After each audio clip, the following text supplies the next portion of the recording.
Hello everyone, welcome back to my YouTube channel learn with fun.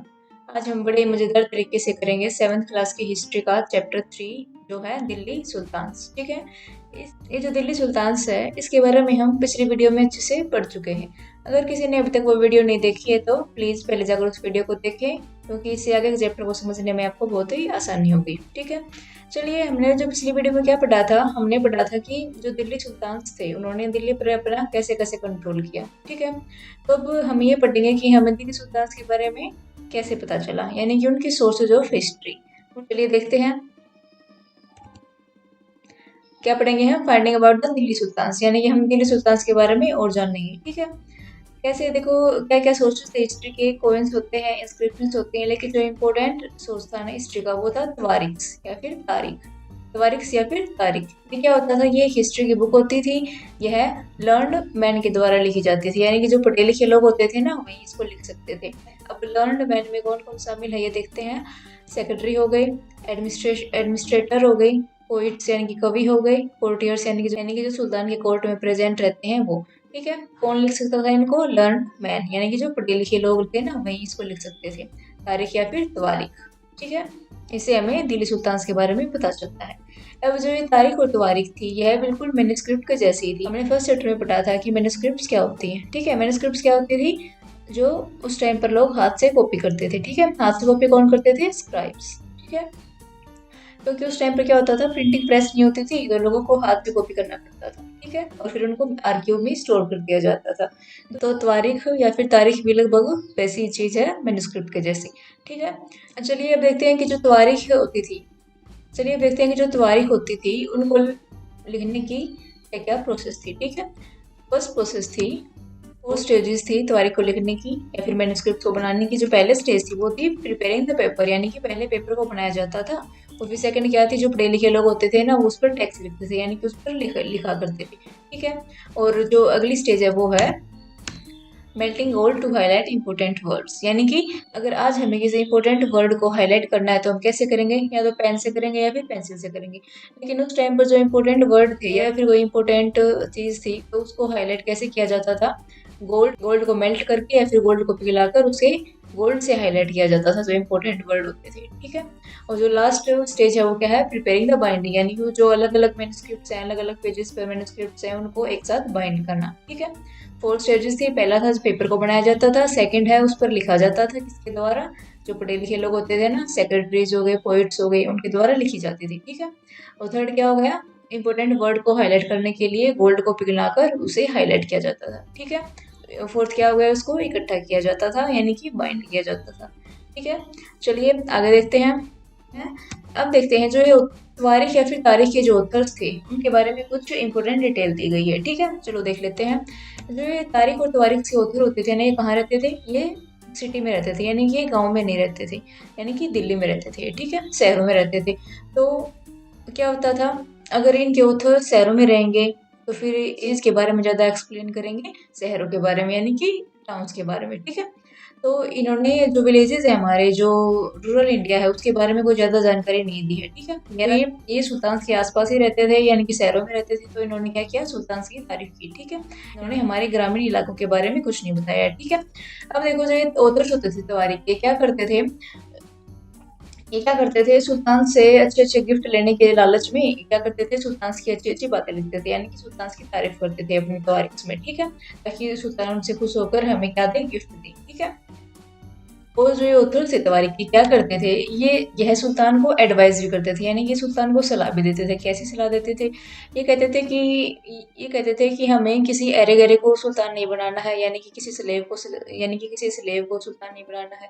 हमें इससे पिछली video में पता था कि जो स्लेव डायनेस्टी थी उसके सुल्तान कौन होते थे, जो कि स्लेव्स होते थे। ठीक है, तो ये क्या एडवाइस करते थे कि हमें किसी भी स्लेव को सुल्तान नहीं बनाना है, यानी कि इसको हेरिडिटरी रखना है। ठीक है, कैसे हेरिडिटरी रखना है, मान लो किसी सुल्तान की मृत्यु हो जाती है तो उसके बेटे ही सुल्तान बनेंगे। ठीक है, ऐसे उन्होंने क्या एडवाइस किया कि इसको हेरिडिटरी होना चाहिए। ठीक है, उन्होंने एक और आइडिया दिया, किस पर दिया, जेंडर डिस्टिंक्शंस पर, यानी ये क्या मानते थे कि जो फीमेल्स होती है ना उनको ज़्यादा अधिकार नहीं दिए जाने चाहिए, ज़्यादा राइट नहीं मिलने चाहिए फीमेल्स को, मेल हमेशा सुपीरियर होते हैं। ठीक है, इन्होंने क्या किए, 2 आइडियाज दिए इन्होंने, यानी कि इन दो चीज़ों पर उन्होंने सलाह दी सुल्तान को। ठीक है, ठीक है, आपको अच्छे से समझ में आ गया होगा। अब जो नेक्स्ट टॉपिक हमारा वह बहुत ही इंपॉर्टेंट है। ठीक है, नेक्स्ट टॉपिक क्या है हमारा? Circle of justice. ठीक है, ये जो सर्कल ऑफ जस्टिस है ये किसने दिया था? यह दिया था फखर ई मुताबिर ने।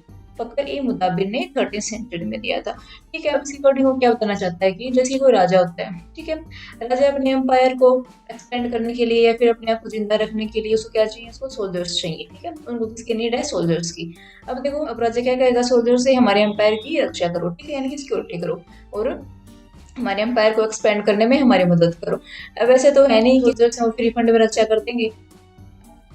ठीक है, मतलब उनको ये तो है नहीं कि हमें उस राजा की रक्षा करनी है और हमें कुछ नहीं चाहिए, तो उनको बदले में क्या चाहिए? उनसे सैलरीज। ठीक है, जैसे कि आज हमारे सोल्जर्स होते हैं आर्मी, नेवी और एयरफोर्स में, तो क्या मिलता है उनको बदले में? उनको देश की रक्षा करने के बदले में क्या मिलता है? पेमेंट। क्या मिलता है? सैलरीज। ठीक है, उनको देश की रक्षा करने के बदले में क्या क्या देती है गवर्नमेंट? सैलरीज। ठीक है, तो उस टाइम पर भी क्या था? जो सोल्जर्स होते थे राजा के, उनको क्या चाहिए? सैलरीज। ठीक है, अब राजा के पास पैसा कहाँ से आएगा? वो सोल्जर्स को सैलरी कैसे देगा? अगर वो सैलरी नहीं देगा तो सोल्जर्स उसकी रक्षा नहीं करेंगे, वो मारा जाएगा। ठीक है, तो अब राजा सोल्जर्स को कैसे पैसे देगा?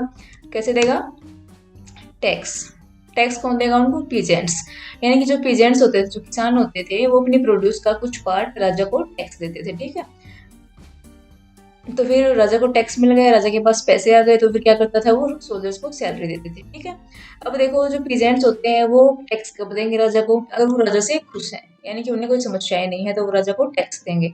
अब पीजेंट्स खुश कैसे रहेंगे? उनकी समस्याओं का निपटारा कैसे होगा? कैसे होगा? राजा अगर जब क्या करेगा? बिल्कुल निष्पक्ष न्याय करेगा। ठीक है, यानी कि वो उनकी बातें सुनेगा, पीजेंट्स की, उन्हें क्या क्या यानी कि उनकी वो बातें सुनेगा पीजेंट्स की, उन्हें क्या क्या समस्याएं आती हैं खेती करने में। ठीक है, तो फिर क्या होगा? पीजेंट्स भी खुश हो जाएंगे और फिर वो उन्हें टैक्स देंगे। फिर वो क्या करेगा? टैक्स आ गया राजा के पास, पैसे आ गए, तो क्या करेंगे? वो सैलरीज देगा सोल्जर्स को, फिर सोल्जर्स उसकी हंसी खुशी रक्षा करेंगे, राजा के एम्पायर की सिक्योरिटी हो गई। ठीक है, तो आपको ये सर्कल ऑफ जस्टिस बहुत ही मजेदार लगा होगा। मैंने इसको बहुत ही मजेदार तरीके से समझाने की कोशिश की है। ठीक है, इसने दिया था ये फकरे मुताबिर ने। चलो आगे देखते हैं। अब हमारा नेक्स्ट टॉपिक है, चलिए अब समझते हैं गैरिसन टाउन्स क्या होते हैं। ठीक है, जो गैरिसन टाउन्स होते थे क्या होते थे? ये कि हाईली फोर्टिफाइड एरिया होता था, यानी कि इसके चारों ओर किले बने हुए होते थे और इसमें सोल्जर्स रहते थे। ठीक है, ये क्या होता था? Garrison towns. ठीक है, और जो दिल्ली सुल्तान होते थे ना, ये गैरिसन टाउन्स में ही रहते थे, इनका कंट्रोल सिर्फ गैरिसन टाउन्स तक था। ठीक है, चलिए आगे देखते हैं। देखो क्या अभी भी मैंने क्या बताया था, जो दिल्ली सुल्तान होते थे ना, उनका कंट्रोल सिर्फ गैरिसन टाउन्स पर ही होता था। ठीक है, और कंट्रोल कहाँ नहीं होता था? हिंटरलैंड्स पर। अब समझते हैं कि हिंटरलैंड क्या होता है। हिंटरलैंड क्या होता है? जैसे कि मान लो गैरिसन टाउन्स के आसपास का एरिया, जहाँ पर दूसरी ट्राइब्स रहती हैं, दूसरे लोग रहते हैं, और वो क्या करते हैं? टाउन्स तक सामान पहुंचाते हैं, यानी कि गुड्स एंड सर्विस प्रोवाइड करते हैं। ठीक है, जैसे कि मान लो कि कोई एरिया होता है, उसके आसपास लोग, जैसे कि मान लो कोई सब्जी बेचने वाला हो गया, कोई दूध बेचने वाला आ गया, तो ऐसे ऐसे वो क्या करते हैं? सामान को प्रोवाइड करते हैं। ठीक है, अब जो दिल्ली सुल्तान थे उनका कंट्रोल कहाँ पर था? सिर्फ गैरिसन टाउन्स तक ही सीमित था। हिंटरलैंड पर उनका कोई कंट्रोल नहीं था। हिंटरलैंड क्या थी? गैरिसन टाउन्स के आसपास का एरिया क्या होता था? हिंटरलैंड कहलाता था। ठीक है, अब जो दिल्ली सुल्तान्स थे वो क्या करते थे? उनको भी खाने पीने की चीजें की आवश्यकता होती थी, तो फिर वो क्या करते थे? जो हिंटरलैंड्स के जो लोग थे ना, जो दूसरी ट्राइब्स के लोग थे, उनके साथ वो क्या करते थे? ट्रेड करते थे, क्योंकि उनका कंट्रोल तो था नहीं हिंटरलैंड्स पर, तो इसलिए क्या करते थे? उनके साथ वो ट्रेड करते थे। ठीक है, ट्रिब्यूट। ट्रिब्यूट का क्या मतलब है? मान लो कि कोई दूसरी ट्राइब्स आकर सुल्तान्स को ये कहकर चली जाती है कि ये आप रख लो, ये आपके लिए, ऐसे दे जाना, क्या वो कहलाता है? ऐसे ऐसे दे के जाना क्या कहलाता है? ट्रिब्यूट। ठीक है, और प्लंडर, प्लंडर का मतलब हो गया लूटना है, यानी कि वो हिंटरलैंड्स को लूट लिया करते थे। ठीक है,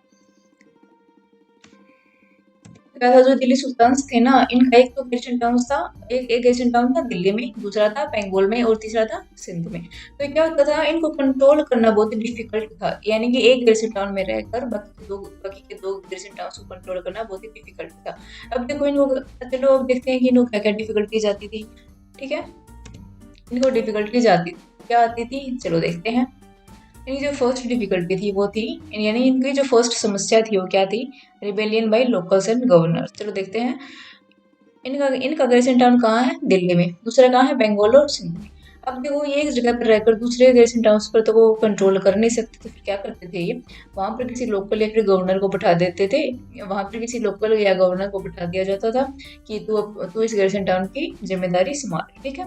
वो मान लो कि वो गवर्नर सुल्तान की मानना बंद कर दे या फिर वो सुल्तान से स्ट्रॉन्ग हो जाए, ताकतवर हो जाए, तो फिर क्या करते वो रिपेल कर देगा, यानी कि वो अपना एरिया, वो अपना जो जो गैरसैंण टाउन है वो खुद के कंट्रोल में ले लेगा, ठीक है। देखते हैं दूसरी है वॉर, ठीक है। जो वॉर होती थी ना वो भी उनको गैरसैंण टाउन्स में बैठकर ही लड़नी पड़ती थी, ठीक है। चलिए अगली देखते हैं, अगली समस्या उनकी है बैड वेदर, यानी कि खराब मौसम। वो तीनों जो गैरसैंण टाउन्स हैं अपने दिल्ली, बेंगलुरु से में आपस में कम्युनिकेशन तो रखना पड़ता ही था, वहाँ पर आना जाना भी पड़ता था। तो मान लो कि बाढ़ आ गई, बरसात आ गई, मौसम खराब हो गया, तो क्या होता था, उनका कम्युनिकेशन डिस्टर्ब हो जाता था, ठीक है। तो इसलिए क्या हो गया, ये भी उनकी एक बड़ी समस्या थी, बैड वेदर, ठीक। नेक्स्ट है मंगोल इन्वेजन्स, ठीक है।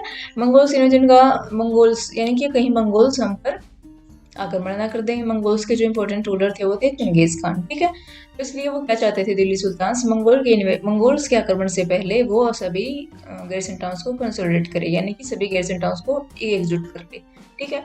चलिए आगे देखते हैं। ये जो स्माइलीज आ रही है ना, ऐसी स्माइल के साथ हमें हिस्ट्री को आगे पढ़ते जाना है, ठीक है।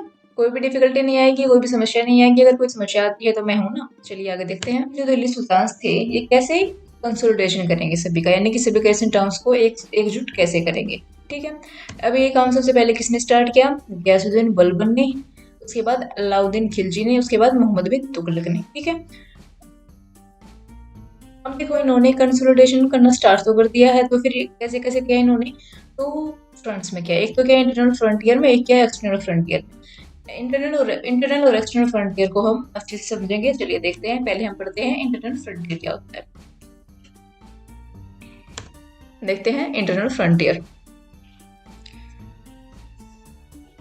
इंटरनल फ्रंटियर का मतलब होता है कि जो दो गैरसैंण टाउन्स हैं, यानी कि जो दिल्ली वाला गैरसैंण टाउन है और बेंगोल वाला गैरसैंण टाउन है, उसके बीच का एरिया, उसके जो बीच का एरिया होता था ना, उसको क्या कहा गया, इंटरनल फ्रंटियर। यानी कि ऐसे लगा लो आप, जो हिंटरलैंड्स होते थे ना, यानी कि जो हिंटरलैंड होती थी उसको क्या कहा गया, इंटरनल फ्रंटियर, ठीक है। हिंटरलैंड क्या होती थी, अब जो गैरसैंण टाउन्स के आसपास का एरिया होता था ना, उसको क्या बोलते थे, हिंटरलैंड्स, ठीक है। आया समझ में। चलिए आगे देखते हैं। अब क्या हो गया, देखो दिल्ली सुल्तान ने क्या करना स्टार्ट कर दिया, जो हिंटरलैंड्स थे ना उनको अपने कंट्रोल में करना स्टार्ट कर दिया। तो इससे क्या होगा, जो बीच का एरिया था ना गैरसैंण टाउन्स के, वो भी उनके कंट्रोल में आ गया, ठीक है। हिंटरलैंड था ना, उसमें गंगा यमुना के दोआब के फॉरेस्ट को साफ किया गया। अब देखो दोआब क्या होता है, दोआब दो नदियों के बीच की जगह होती है, ठीक है, उसको क्या बोलते हैं, दोआब, ठीक है। तो जंगलों में कौन रहते हैं, फॉरेस्ट में कौन रहते हैं, हंटर गैदरर्स रहते हैं, आदिवासी रहते हैं, तो उनको क्या कर दिया गया, उनको वहां से बाहर निकाल दिया गया, ठीक है। अब यहाँ से पेड़ पौधों की कटाई कर दी गई, इस लैंड को साफ कर दिया गया, इस लैंड को साफ कर दिया गया, तो ये किसको दे दी गई, पीजेंट्स को।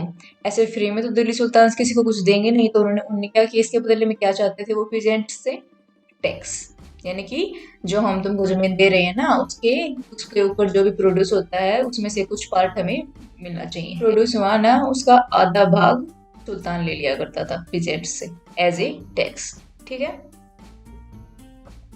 चलिए अब देखते हैं एक्सटर्नल फ्रंटियर क्या होता है। एक्सटर्नल फ्रंटियर का मतलब होता है, यानी कि अब तक दिल्ली सुल्तान का वहां पर कोई भी गैरसैंण टाउन नहीं है, यानी कि जिस एरिया पर अभी तक दिल्ली सुल्तान का कोई भी कंट्रोल नहीं है, उसको क्या बोला गया, एक्सटर्नल फ्रंटियर। अब देखो क्या था, दिल्ली सुल्तान ने कहाँ पर एक्सपेंड करना स्टार्ट किया, साउथ की तरफ। जो अलाउद्दीन खिलजी थे उन्होंने साउथ इंडिया की तरफ अपना एक्सपीडिशन स्टार्ट किया, यानी कि वहां पर अपना कंट्रोल करना शुरू कर दिया, ठीक है। इसके बाद किसने किया, मोहम्मद बिन तुगलक ने, ठीक है। अब देखो जो दिल्ली सुल्तान थे ना, ये क्या करते थे, साउथ की तरफ बहुत सारे आदमी होते हैं, तो उनको भी अपने कब्जे में ले लिया, घोड़ों को भी अपने कब्जे में ले लिया, जो स्लेव्स थे, जो गुलाम थे, उनको भी अपने कब्जे में ले लिया, और क्या किया, जो वहां पर प्रीशियस मेटल्स यानी कि जो बहुमूल्य धातु होते थे ना, उनको भी अपने कंट्रोल में ले लिया, ठीक है। तो जिस एरिया पर दिल्ली सुल्तान का कोई कंट्रोल नहीं होता था ना, अगर वो वहां पर कंट्रोल करते हैं तो उसको क्या बोला गया, एक्सटर्नल फ्रंटियर, ठीक है। आपको अच्छे से समझ में आ गया होगा। ये वाली वीडियो आपको बहुत ही मजेदार लगी होगी।